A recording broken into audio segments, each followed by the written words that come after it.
Today I'll show you 10 of my favorite cybersecurity books. They're not really ranked. I think each one of them tell an interesting story about an important topic.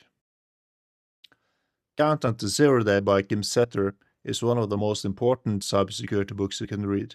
It tells the story of Stuxnet, the malware that was used to sabotage Iran's nuclear program almost 20 years ago.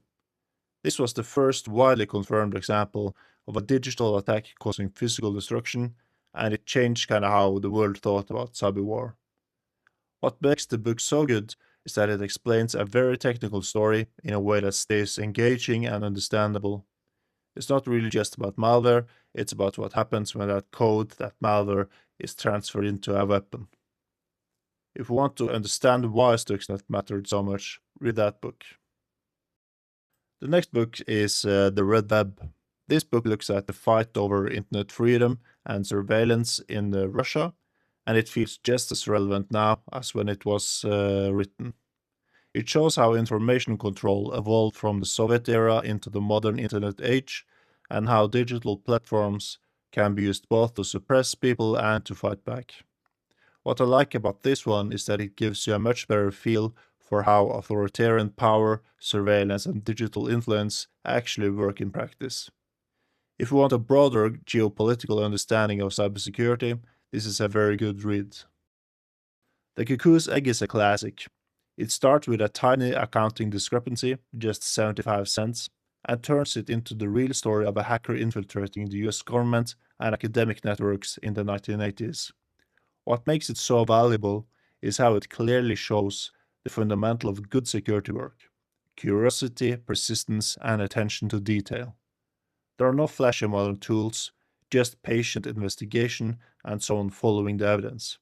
If you're newer to cybersecurity, this is a great reminder that the mindset often matters just as much as the technology. No cybersecurity reading list feels complete without Kevin Mitnick, of course, and The Art of Deception is still my favorite of his. This book is all about social engineering and how attackers exploit trust, authority, urgency, and human behavior to get past security controls. That is why it still holds up so well. Technology changes fast, but people do not change as quickly. It is a great reminder that security is not just technical. If your people are unprepared, strong tools alone are never enough.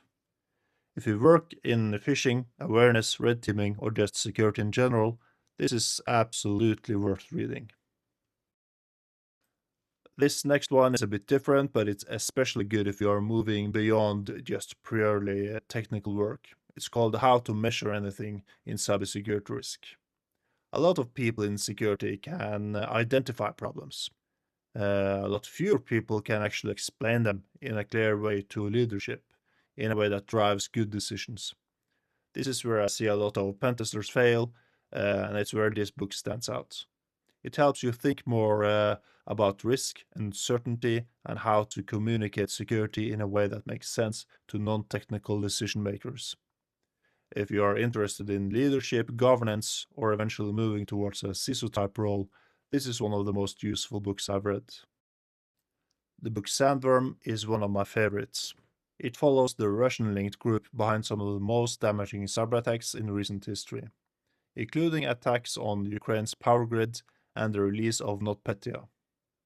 What makes this book hit so hard is that the consequences feel real, especially now during the war. You are not just reading about compromised systems, you are reading about disruption, damage, and cyber operations that affect the physical world. It does a great job connecting major incidents to the wider geopolitical picture. If you want to understand the real world impact of offensive cyber operations, read this one. The book Permanent Record by Edward Snowden is essential reading if you care about cybersecurity, privacy, and surveillance. It follows Snowden's path from working inside the US intelligence community to becoming the whistleblower who exposed surveillance programs. What makes the book important is not that it gives easy answers, it forces you to think about privacy, state power, ethics, and oversight. Whether you agree with Snowden or not, the issues raised in this book are still highly relevant. If you want to understand the tension between security and privacy, this is a must read. Dark Territory is a great book if you want a bigger picture historically. It looks at how cyberwar developed over time and how hacking became a part of national security strategy. Instead of focusing only on specific incidents, it helps you understand the broader evolution in the field. A lot of people know individual attacks, but fewer understand how cyber became such an important part of modern conflict in the first place. It is also very readable, which makes it a strong choice if you want to widen your view without getting buried in difficult language. Again, the Tribe of Hackers is different from many of the other books. Instead of telling you one big story, it brings together insights and advice from a wide range of experienced professionals. You get thoughts on careers, habits, learning, mindsets, and how different people approach the field. I always like learning from people with more experience than me, and this book gives you a lot of that in one place. Whether you are starting out or already working in the industry, there is a lot here that can sharpen how you think. The last book is Treasures in the Dark. This one looks at cryptocurrency crime, dark web marketplaces, and the investigators who figure out how to trace Bitcoin transactions that a lot of people assumed were anonymous. It turns a technical topic into something that feels like a detective story, while still teaching a lot about the intersection of crime, finance, privacy, and digital investigations. It is approachable, it's engaging, and it's very relevant in a world where cryptocurrency keep showing up in cybercrime cases. If that side of cybersecurity interests you at all, this is a great read. Yeah, so those were the 10 books that I wanted to recommend and that I think are worth your time.